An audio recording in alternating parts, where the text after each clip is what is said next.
ڕێکخراوی خوشکانی ئیسلامی کوردستان لە دەواازەی ڕاپەڕینەوە کەمپینی پاراستنی خێزان و بەها باڵاکان ڕادەگەیەنێت.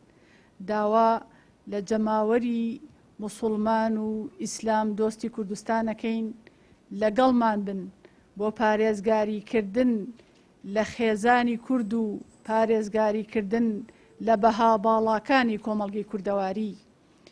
ئێمە باوەڕمان وایە ئایینی پیرۆزی ئیسلام ئایینێکە کە سەرچاوەی ژیان و ژیانەوەیە، ئایینێکە کە پارێزگاری لە کەرامەتی مرۆڤەکات. ئایینی پیرۆزی ئیسلام تاکە سەرچاوەی سەرەکیە بۆ پاراستنی مافی مرۆڤ و مافی ئافرەت. بۆیە داوا لەسەر جەمجەماوەری کوردستانەکەین کە ڕاپەڕینیان کرد بۆ بەدیهێنانی سەروەری و کیانی کوردی. ڕاپەڕینمان کرد بۆ پاراستنی مافی مرۆڤ و کۆتایی هێنان بە نەهامەتیەکانی گەلی کورد.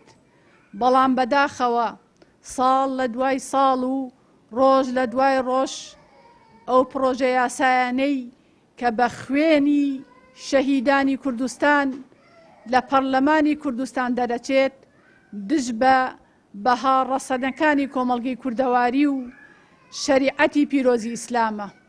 بۆیە بە هەموو شێوەیەک دژی ئەو هەوڵانە ئەوەستینەوە کە ئەیەوێت یاسای ڕۆژئاوایی بهێنێتە کۆمەڵگەی کوردی و بیکاتە سەروەر بەسەر خەڵک و جەماوەری کوردستانەوە.